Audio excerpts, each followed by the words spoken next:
It's a win-win proposition. That's the way theology and faith will work. That if they don't contract the virus, they will say God looked out for them. If they do contract the virus, then they say, well, God has a larger plan.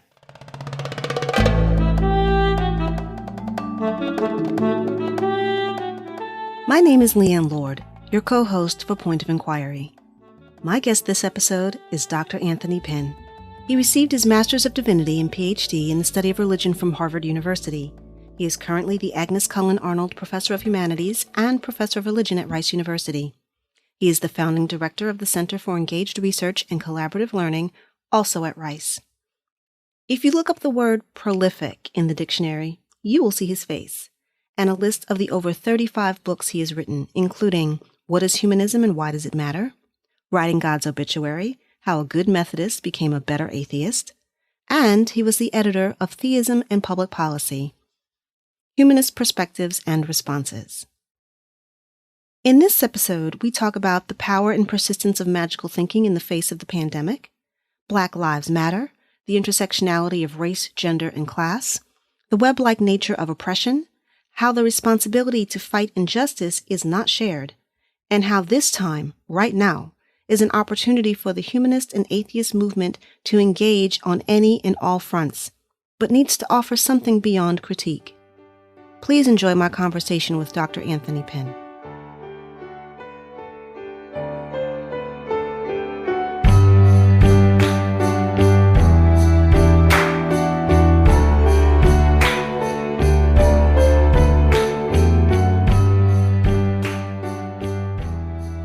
My name is Leighann Lord, your co-host for Point of Inquiry. Please welcome my guest, Dr. Anthony Pinn. Anthony, thank you for being on the show with me today. Thanks for the invitation. Delighted to be with you. I've been wanting to reach out to you for quite a bit now, not just because of your books and because we had met, but the videos that I've watched of you on YouTube, and you immediately sort of came to mind as we seem to be wrestling in these pandemic days with whether or not churches are really essential services. Like I can't believe that's a question as a person who's not religious. I'm like, is it necessary to risk people's lives? And do people not understand that that's what's happening? And so that post May 22nd, when the president said, yes, we're opening, he didn't even have the power to do that. But can you talk a little bit about that mindset? And this is not a thing. Yeah, there are a couple of things with that, right? On some level, it's understandable that people want to get together. They want to be able to share space. They want to build community. But there's a downside within the Black church, for example. The assumption that belief in God, God's favor, means that you are protected from viruses, you are protected from harm, just does us a disservice. The idea that despite what has been happening, to have some ministers suggesting that faith necessitates folks coming out, that if you aren't willing to risk life and limb, you aren't properly aligned with God. That's just nonsense. Maybe I'm very removed from the religious experience. That seems so, I'm going to say wrong. But are ministers really saying that? Are they really that willing to put their flock at risk and test faith in that way? Well, we've had a lot of ministers, a lot of Black ministers, for example, who have said, look, this is nonsense. Stay at home. We can do this virtually. But then you have other ministers, Black and white, who've bucked that trend and have said, no, we gather in person as a response to our belief that God will look out for us. And it's important to understand that within the religious context, it becomes very easy for faith to trump reason. I guess that's always the fight, because I'm thinking, did they just not know that Zoom was a possibility? And they could pass that PayPal collection plate just as easily as they do the regular collection plate. Sure enough. But I think a lot of them have a kind of warped sense of Scripture, for example. So they take this proclamation from Scripture, all things work together for good for those who love the Lord and called according to the Lord's purpose, right? So they take that and run with it literally, that as long as they are doing what is in line with their faith, God is going to look out for them. Now, it doesn't matter that they have friends and family who have succumbed to this virus. God's going to look out for them. Yeah, no, I was going to say, in the face of real world evidence, and not just, folk over there, but as you said, people that they know, people in their family, in the face of that evidence, they are still going to put on the cloak of faith that will protect them. What we get is with some churches, yes, because they are gathering. Right. Wow. So the argument, and for them, it's a win-win proposition. That's the way theology and faith will work.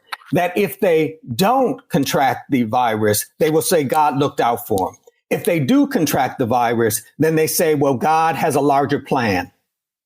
In that scenario, there's no way for God to lose. Kill the folks. They understand it. Keep them alive. They understand it. Whew, I'm in the wrong business, sir. I need that kind of plausible deniability in my life for sure.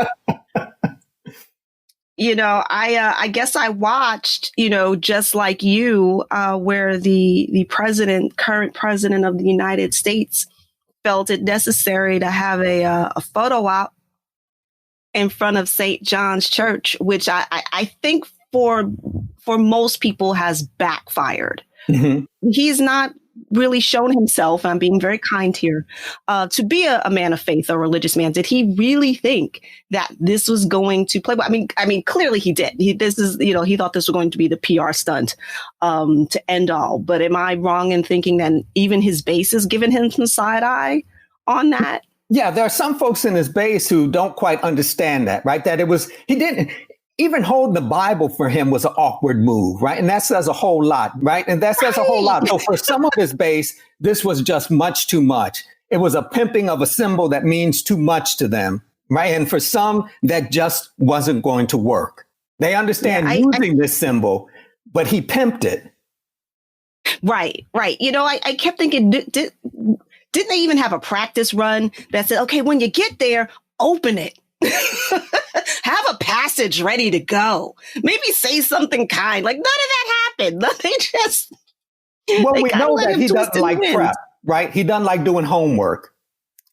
Oh, yeah. Right. And I would imagine. Yeah. And I would imagine running through his mind was nobody holds a Bible better than I do. That I am the best Bible holder there has ever been. Once again, if I just had a percentage of that self-esteem, I would be super famous by now. I guess even in the broader scope, I mean, because this didn't work. Right. And I'm wondering maybe if this was an impetus for, not to make this necessarily a political discussion, but in terms of the role of religion and science, are people going, that's not right. And maybe taking a step back and going, okay, here is my faith, but here's what's really going on. And I really need to start looking at science or what we should be doing practically to keep ourselves safe and healthy. If that maybe was a little kickstart for some people. I'm not quite certain that it kickstarted an interest in turning away from that magical thinking to science. I think for a lot of folks, particularly some folks who've shifted from allegiance to Trump to a questioning of Trump, it was just a bizarre and vulgar use of a symbol that means a great deal to them. And when you add to that the process of disregard and violence, the clearing of a path for him in order to make this awkward proclamation, I think for a whole lot of folks that was just a formula that did not work. When you deny science, your formulas aren't going to work out.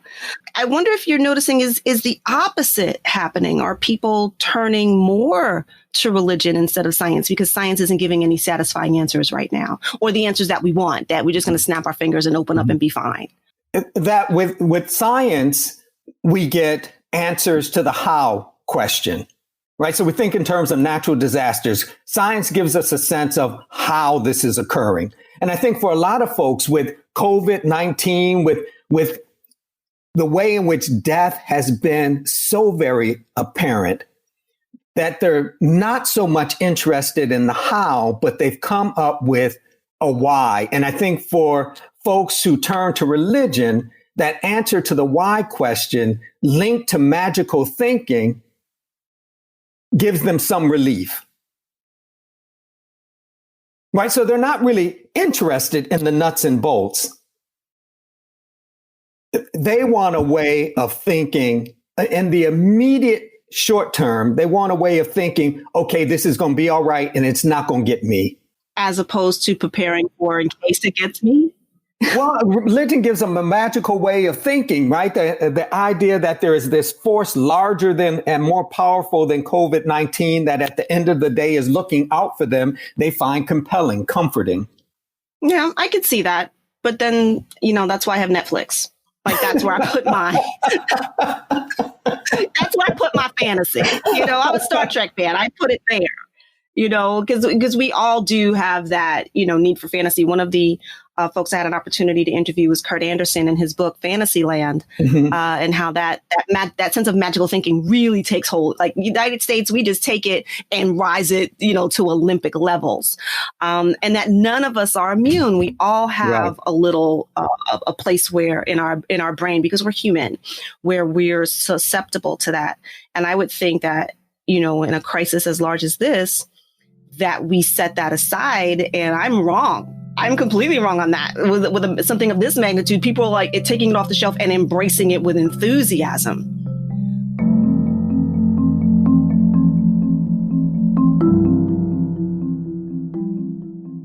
Hi, we are taking a quick break to announce that this episode of Point of Inquiry was made possible through the Wadsworth Shang Fund. The fund was started by supporters of the show, Spike Wadsworth and Sherry Shang, who are both committed to critical thinking and making accessible, thought-provoking content that addresses the big questions in science, religion, politics, and culture, topics that Point of Inquiry has been covering for the last 15 years. We are very grateful for their generous support.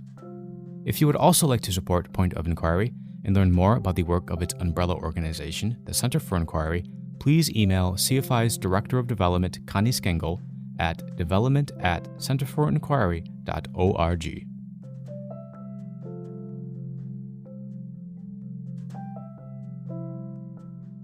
The separation of church and state, is that are we losing that concept? Are we losing that battle?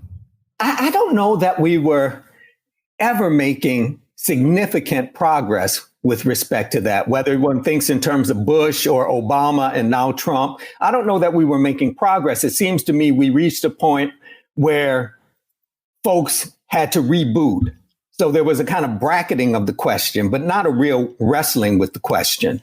And now you've got these modes of extreme trauma, right? These most graphic signs of disregard for Black life, anti-Black racism, COVID-19, and that has just resurfaced attention, separation of church and state that we had set aside for a moment. It seems to me that in the struggle that we're having, the rebellion, as I've heard it referred to, people have said that it's very different in character from protests that we've seen in the past.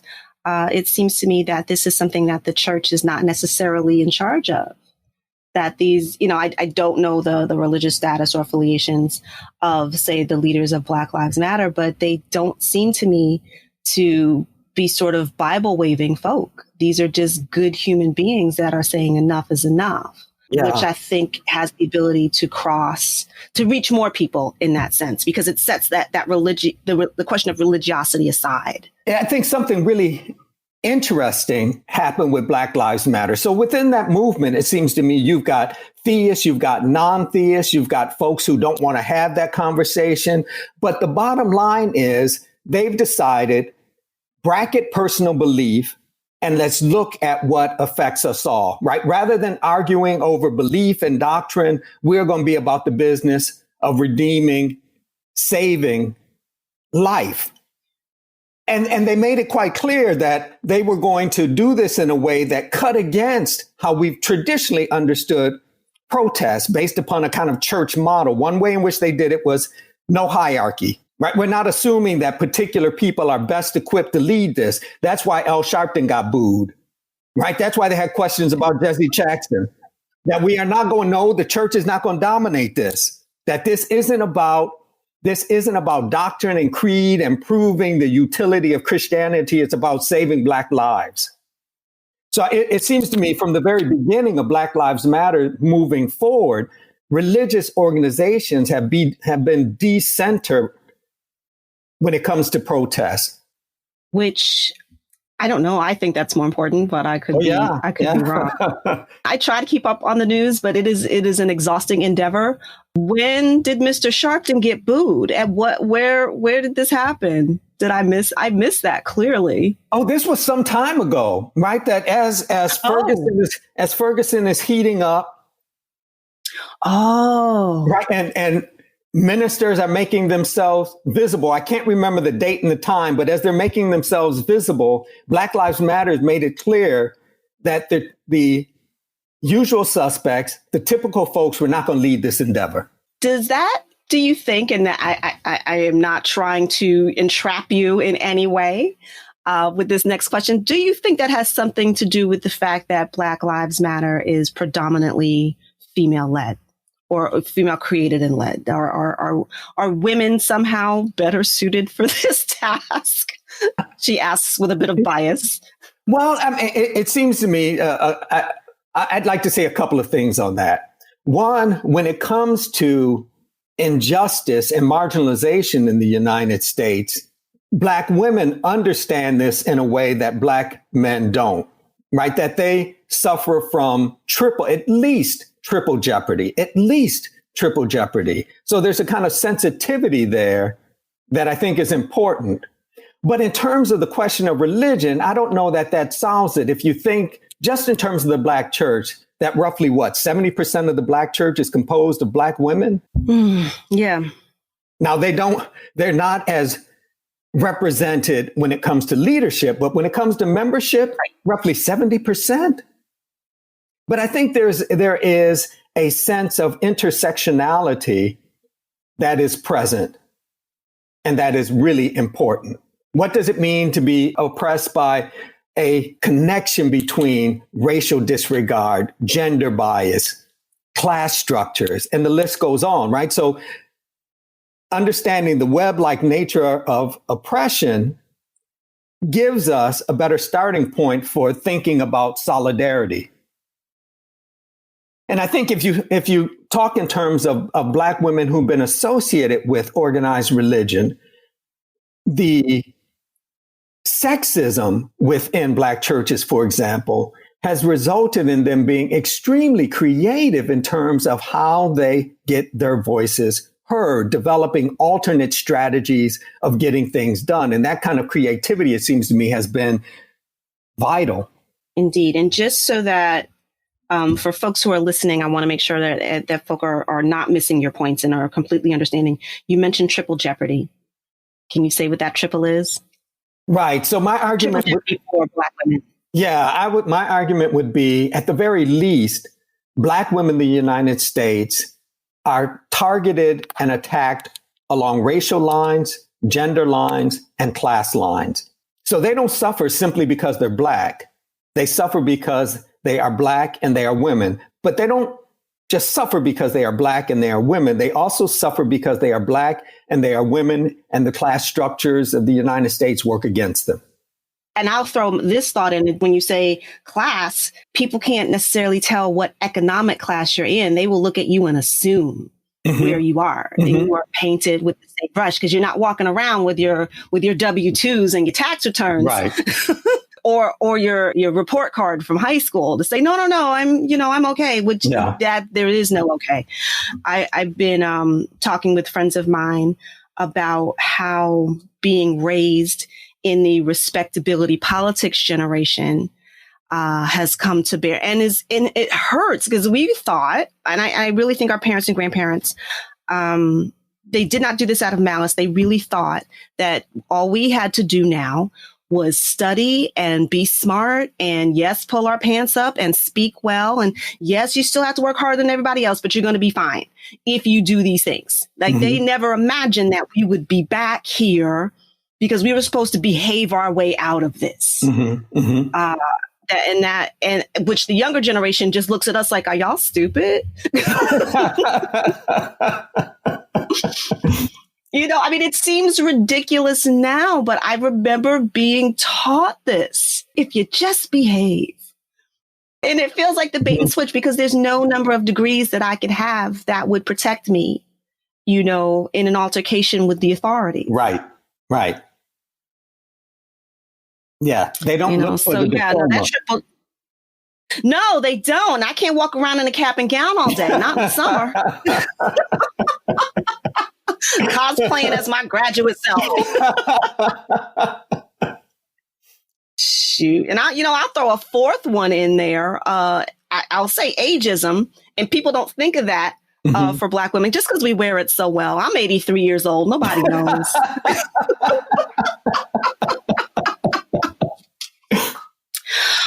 But let me ask you this, because I keep hearing this theme of hopefulness, this thread. And as a casual student of history, I'm sure that there was hopefulness during Reconstruction.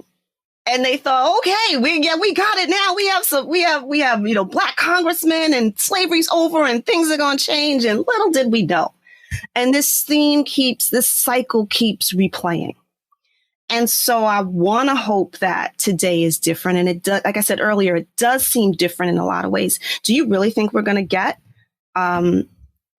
earn, fight for, receive some substantive change here in the way that this country goes forward? Or are we really going to have to burn it all down? I'll say I'm not one who is particularly hopeful. I think the genius of discrimination is its ability to shift and change. So I want to think in terms of two people of African descent when it comes to this. The first is W.E.B. Du Bois. The Souls of Black Folk, 1903, continues to influence and inform our understanding of race and racial injustice. He puts forth a plan to rethink this. He's involved on a variety of fronts within a variety of organizations. But before he leaves the United States, heading to Ghana, he has an exchange with a friend. And I'm paraphrasing here. He tells this friend, chin up, fight on, knowing the Negro can't win. It seems to me what he points to is a move away from outcome-driven strategies, I fight because we can win, to a strategy that privileges effort, I fight because we can. The other is Albert Camus, the North African, who, with the story of Sisyphus, right? He tells this traditional story of Sisyphus, that this is the dude who is being punished by the gods. And this punishment involves having to roll this rock up the hill, right? It comes back down, and this is forever. Camus argues there's a point of awareness, of lucidity when he reaches the top. And he's not broken by this task.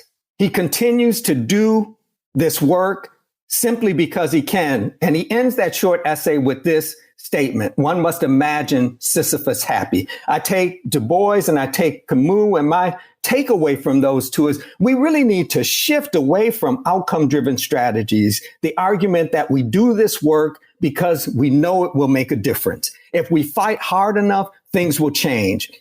History seems to work against that. Instead, it seems to me, we ought to be about the business of struggling for justice because we can, and value something about that process of struggle, that at the end of the day, all we may be able to muster is a strong and persistent no to injustice, recognizing that this no to injustice has to be perpetual. And this is my Americanness showing. Second generation born and raised here, you cannot necessarily always pull your mindset out of the culture. And this is a culture that is outcome driven. It's, what is the end game? What is the goal? What can I win? What can I put on the tote board? What check can I check off that I've accomplished? And that is a real shift in mindset, to think that it's not for the win, but for the struggle itself. That, as they say, I guess, enjoying the journey and not the destination. I think that's something people casually say, but they don't believe it. And if that is really the case, how many people have that fortitude? How many people have that tenacity that I'm in the fight because I'm in the fight? That's hard. I understand that. But my argument would be this, that at least for humanists, atheists, free thinkers. You pick the label. For us, for those of us for whom there is no God and there are no gods, we are all we have. This sort of thinking, it seems to me, ought to be the standard. That I get people who are theists arguing that our effort will make a difference because they understand they don't wrestle alone, right? They're saying that there's some force out there that is greater than I am, that is more knowledgeable than I am, who wants the good for us. And so what we do will have consequence. We know it's just us. We read history differently. We know it's us, and we know there's been more failure than there's been success. And so we can't make those sorts of grand claims. If we think in terms of anti-Black racism, what kind of functional difference is there really from the hatred, the objectification, the demonizing of Black bodies you get during the period of slavery, and the demonizing, the objectifying of Black bodies we have today? I'm going to pick up the phone and call and say, there's an African American threatening my life. I can't tell you how that video messed me up. I got up, I walked away from my computer. She said what she was going to do, fully aware of what it meant, and then did it. And then had that Academy Award moment at the end where her voice got all, scared. And I'm like, had there been no video, if I'd only heard the audio, we all would have thought that her life was in danger. I'm like, and how many men have we lost to phone calls like that, to accusations like that? Yeah. And think about it. And she looked like anybody I could have gone to school with, worked with, young woman. This wasn't somebody 80 years old, from back in the day. It's a young woman. And her mind went there with a quickness that was frightening. Because that strategy has been effective. And she wasn't just going to make a phone call. He is recording this.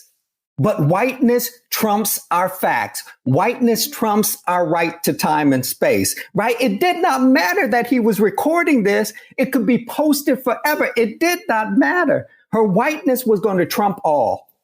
Functionally, in terms of how Black people are perceived in the United States, functionally, how is that any different?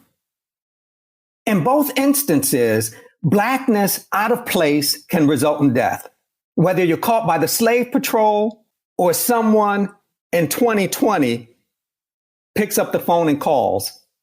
And so if we understand that, if we see that in history, how can we honestly say our effort will make a difference? It seems to me what we can say is our effort will disrupt. Our effort will make it harder to maintain the narrative of white privilege. Our no is disruptive. Does it ultimately win the day? There's little evidence to suggest it will. No butterflies, no glitter, no sugar coating. Although it does though make you think that what if we didn't struggle at all? How much worse would this be without the struggle, even without the win? Right? You can't think this would be worse, but it absolutely can be. It's just the historical through line that you draw. But it's a historical through line that I think those of us who want to see it. Yeah. But when you're dealing with folk for whom history is not taught and they have no desire to seek out extracurricular knowledge, Black history is what? Martin Luther King, Harriet Tubman, maybe some Booker T. Washington if you're lucky, maybe some George Washington Carver, maybe. And we shall overcome. That's it. Yeah. Yeah. That's all we're getting. Yeah. So that lack of education hurts on both sides. Now, somebody like me, in college, young Black woman, I'm going to go out and learn more.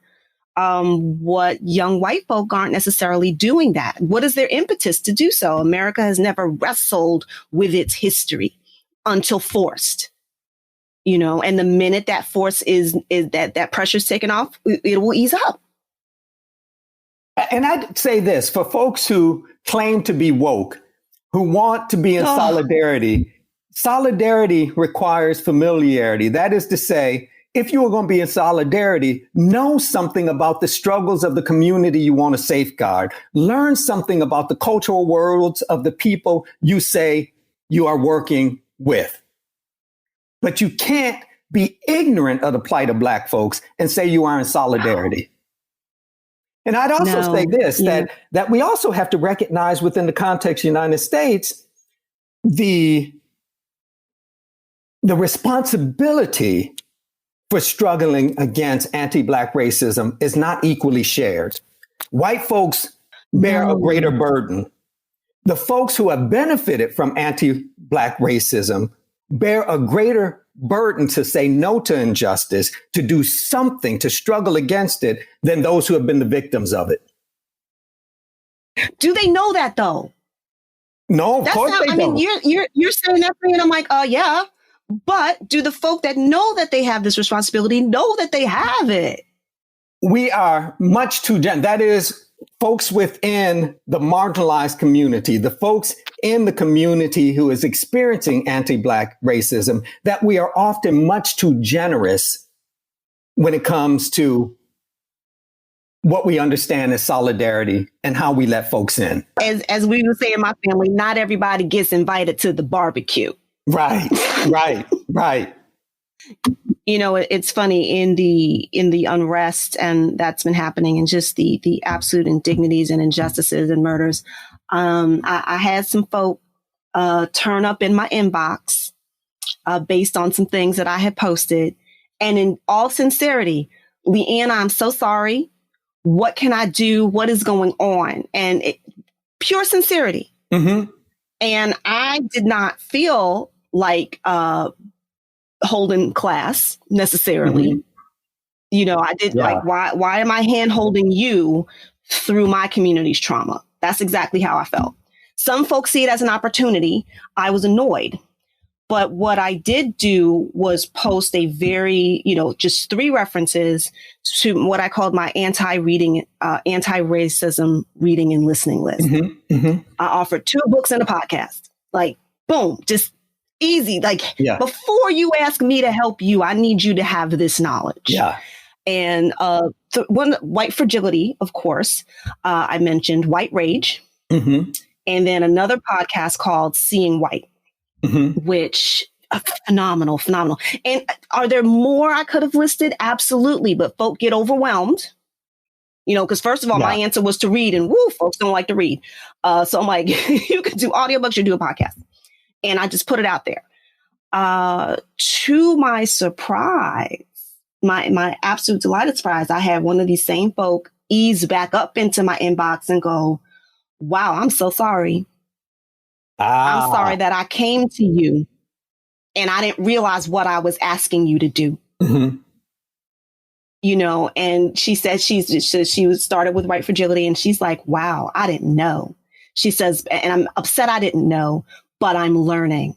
Mm-hmm. And she came to apologize. I was like, well, my work here is done. It's not, of course, it's not at all. But, I think with... And this is a grown woman. This is a woman that's older than me, that has been able to go her entire life without this affecting her life. Mm-hmm. When my entire life, that awareness has always been there. And I can't even imagine life without it. Yeah. Just the privilege of not having to think that way, to strategize because of your color. And then for folks to finally try to understand. And I really hope they're holding on to this.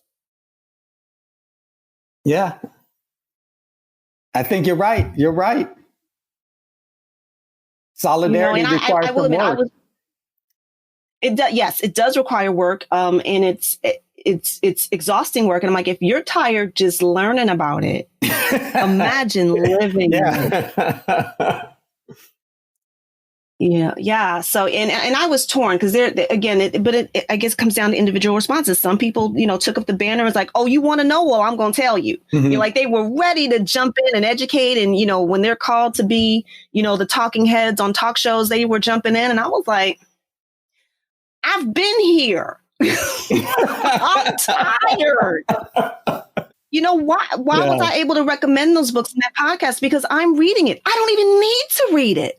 But I like to deepen my knowledge and my education and know about the history of where I'm living, and just so I don't, forget some of those historical through lines, because people who think this is new, mm-hmm. that's because they just got here. Yeah. And maybe that's what's required. Maybe we need the new people the young folk who don't know it all just yet, who are fired up with passion and indignation because they haven't seen it as many times. Right.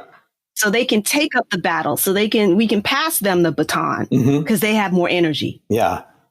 But you got me started when you said the responsibility is shared. And I'm like, yeah, that's like doing group work in school. One of you does the work and the other people in the group don't do it. Yeah. And that's not going to play. That's not all right. No. But I do feel, again, I want to be hopeful. I want to, seeing what the protests are looking like and seeing that passion, I can only hope that it is sustained and it is substantive going forward. Now, I guess my question to you is you beautifully straddle both worlds. Multiple.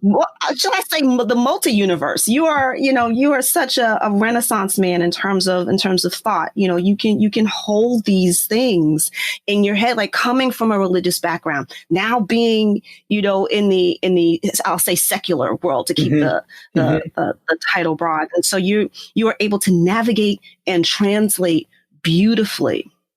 And I admire that so very much, which is really why I wanted to talk to you and have your wisdom here. What does all of this mean for the secular community? Because there are multiple fronts that require our attention as human beings. The pandemic is still going on. Corona didn't go nowhere, and how that's affecting the world, and in particular, vulnerable communities. And then we have, finally racial injustice coming to the fore as if we weren't already busy. Where are we? Where is the secular community in this? Is it on the legal front? Is it on the social front? Is it, or I shouldn't be making these things mutually exclusive. Is it anywhere and everywhere we can be? Anywhere and everywhere. It seems to me this is quite an opportunity for us to wrestle with a fundamental question. What does our non-theistic perspective offer folks at this moment, right? What do we offer them beyond a critique of religion? Do we give folks a soft place to land, an alternate way to think and be in the world that is robust and meaningful? I've heard you ask that question and pose that, and I get real quiet. Justin, do you know what I mean? Justin, because that is a damn good question. After we critique religion, after we tear down what they think, even if we do it kindly, we have intellectually won. Now what? You're right. What do we have to offer? Where do they land? Beyond critique. And it seems to me within too many humanist and atheist circles, there's still an energetic conversation concerning whether or not justice work is fundamental, right? Do we really need to do justice work? Should we really be involved in racial justice activities? Why would that be a question rather than an obligation? This is huge for some folk. Yeah. And some folk don't know that point of entry. But to me, it's a simple matter of we are only as strong. And this is, a common expression. We're only as strong as our weakest link. Watching the police not only do what they do to our community, but now they so can't hold it back. Yeah. That I'm gonna say it plain. Even white folks are getting hurt. Yeah. How are y'all catching rubber bullets and tear gas? Like what? Clutch the pearls. And I feel like we've been trying to tell them, like, listen, if they don't respect us, at some point they're coming for y'all. And so this is not just a racial justice fight. This is an everybody fight. This is a humanity fight. In some way, shape, or form, we are all tied to these struggles. It's like fighting for women's rights. No, it's human rights. But it seems to me we need to reach a point within humanist and atheist circles when that is just assumed rather than debated. Of course, we are about justice. We shouldn't have to debate that. Well, do you think that's the nature of the beast? Because if you ever met a group of folk who like to debate and argue, is us. Yeah, no, I don't think it's the humanism and atheism. I think it's the various forms of privilege that the humanists and atheists carry through the world. Okay. That yes. Becoming a humanist or an atheist doesn't mean dropping white privilege. Becoming humanist or atheist doesn't mean dropping the privilege of masculinity, right? The list goes on and on. We bring this stuff with us. Mm-hmm. Those social codes we carry with us. Mm-hmm. I'm trying to remember where I read this. I believe it was White Fragility. I'm not sure. I don't want to credit someone inaccurately, but you cannot be raised here meaning the United States, and claim it doesn't touch you. It does. I had a conversation with someone, and he said, no, I was, there were no Black people in my neighborhood, but, my family raised me to be fair and, everybody's equal. And, I never thought poorly of people of color. And I said, okay, but what TV shows are you watching? What magazines are you reading? What music are you listening to? What movies are you watching? Those messages, those images sink in on both sides. Mm-hmm. On both sides. And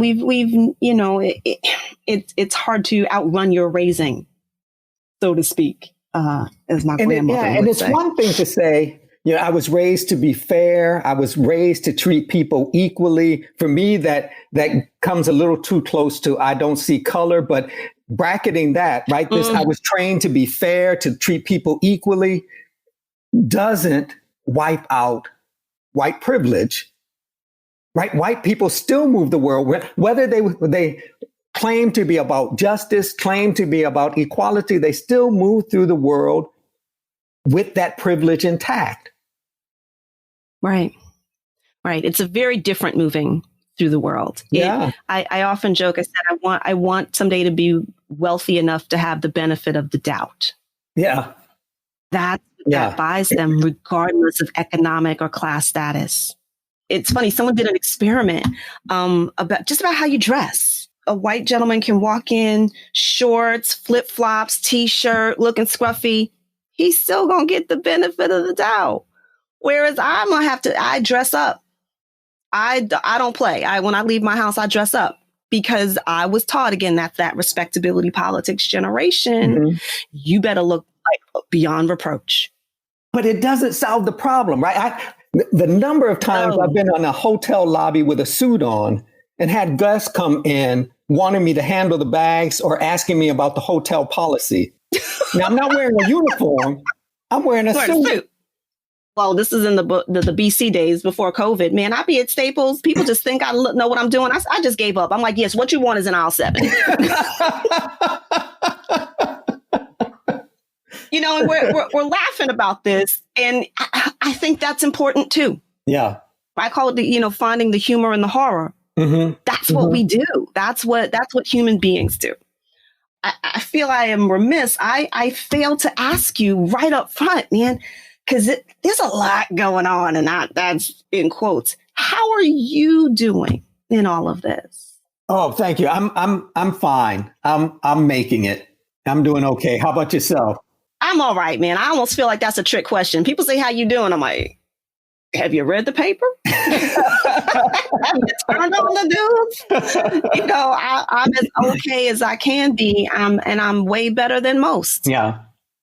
There's a lot that I am incredibly grateful for and thankful for. And this is actually one of those things. This opportunity to co-host this podcast and look down my list of people that whose work I admire and want to have a conversation with and want to further expose the listening audience to. And you are in my top, definitely in my very top. Kind.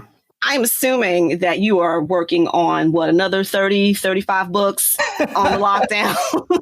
You're going to pop up in another 6 months with some scintillating books. Not to put you on the spot, but no, you are indeed prolific and an important voice in the secular community. And so I'm glad you were able to spend some time with me today. Well, thank you. Thank you. I really enjoyed it.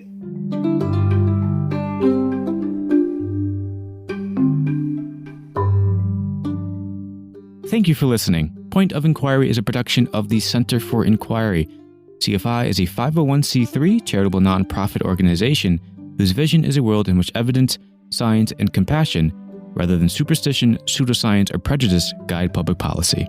Do you care about science and skepticism? Then please do share this episode to help spread the word about POI and the topics we discussed today. You can visit us at pointofinquiry.org. There you can listen to all of the past POI episodes dating back to 2005 and support the show and CFI's nonprofit advocacy work by clicking on the support button on the site. Please also remember to subscribe. We're available on iTunes, Google Play, Spotify, and your favorite podcast app of choice. While there, please be sure to leave us a review, as every review we receive means a ton. Thanks for listening, and talk to you again in 2 weeks.